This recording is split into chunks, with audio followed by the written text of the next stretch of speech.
అందరికీ నమస్కారం. అమ్మవారి ఆలయంలో వరుసగా అపశృతులు జరుగుతున్నాయి. ఈవో గారికి ప్రచారం మీద ఉన్నటువంటి శ్రద్ధ ఆలయ పవిత్రతని కాపాడడం మీద లేకపోయిందని మిమ్మల్ని సూటిగా ప్రశ్నిస్తా ఉన్నాం. అసలు ఆలయంలో వైదిక కమిటీ ఏం చేస్తా ఉంది? అదేవిధంగా సెక్యూరిటీ విభాగం ఏం చేస్తా ఉంది? సెక్యూరిటీని మీరు గాలికి వదిలేశారని కూడా మిమ్మల్ని సూటిగా ప్రశ్నిస్తా ఉన్నాం. ఈ 15 రోజుల్లోనే అమ్మవారి ఆలయంలో విద్యుత్ సరఫరా నిలిచిపోవడం, తద్వారా అమ్మ సేవలకి భంగం వాటిల్లడం, అమ్మవారికి నైవేద్యం పెట్టే సమయంలో కూడా విద్యుత్ లేకపోవడం వల్ల చీకటిలోనే అమ్మవారికి నైవేద్యం సమర్పించడం లాంటి అపవిత్రత చోటు చేసుకుంది. అదేవిధంగా అమ్మవారి ఆలయంలోనే అన్నప్రసాదం కాంట్రాక్ట్లో పనిచేసేటువంటి ఉద్యోగస్తులకు రోజువారీ వేతనాలు సరిగ్గా చెల్లించడం లేదని, తక్కువగా చెల్లిస్తున్నారని అమ్మవారి ఆలయంలోనే వాళ్ళు నిరసన చేసినటువంటి మాట వాస్తవం. అది కూడా ఈ మధ్యనే జరిగింది. అదేవిధంగా నిన్న అమ్మవారికి విశిష్ట సేవ అయినటువంటి చక్ర నవవర్ణ అర్చనకి ఉపయోగించేటువంటి పాలల్లో పురుగులు రావడం, ఆ పాలు కూడా టెట్రాప్యాక్ పాలు వాడడం, ఇది ఏ విధంగా కరెక్ట్ అని ఆలయ ఈవో గారిని, అదేవిధంగా అధికారుల్ని, వైదిక కమిటీని కూడా మిమ్మల్ని సూటిగా ప్రశ్నిస్తా ఉన్నాం.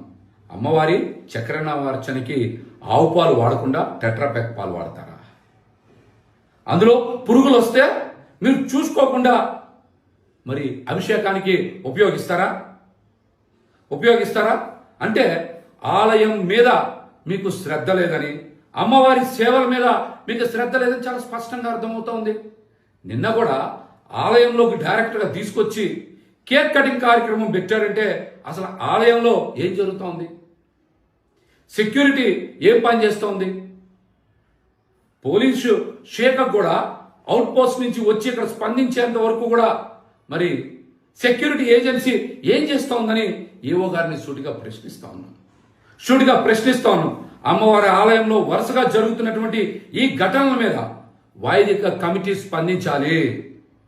ఆలయాన్ని శుద్ధి చేస్తారా, సంప్రోక్షణ చేస్తారా, ఏం చేస్తారనేటువంటి అంశాలు కూడా అమ్మవారి భక్తులకి మీరు సమాధానం చెప్పాలి. పాలక మండలి ఉందో లేదో కూడా ఎవరికి అర్థం కావట్లేదు. 4 ఫోటోలు దిగడానికి వచ్చిపోయినట్టుంది అక్కడ ఉన్నటువంటి పాలక మండలి కూడా. అమ్మవారి ఆలయంలో చాలా మంది కాంట్రాక్టర్లకి ఈవో గారు పరోక్షంగా సహకరిస్తా ఉన్నారు. ఎండోమెంట్ కమిషనర్ గారు రిజెక్ట్ చేసినటువంటి అంశాలను కూడా మీరు ఏ విధంగా ఆమోదిస్తారని ఈవో గారిని కూడా సూటిగా ప్రశ్నిస్తా ఉన్నా. అనేక అంశాల్లో కోర్టులో స్టేలు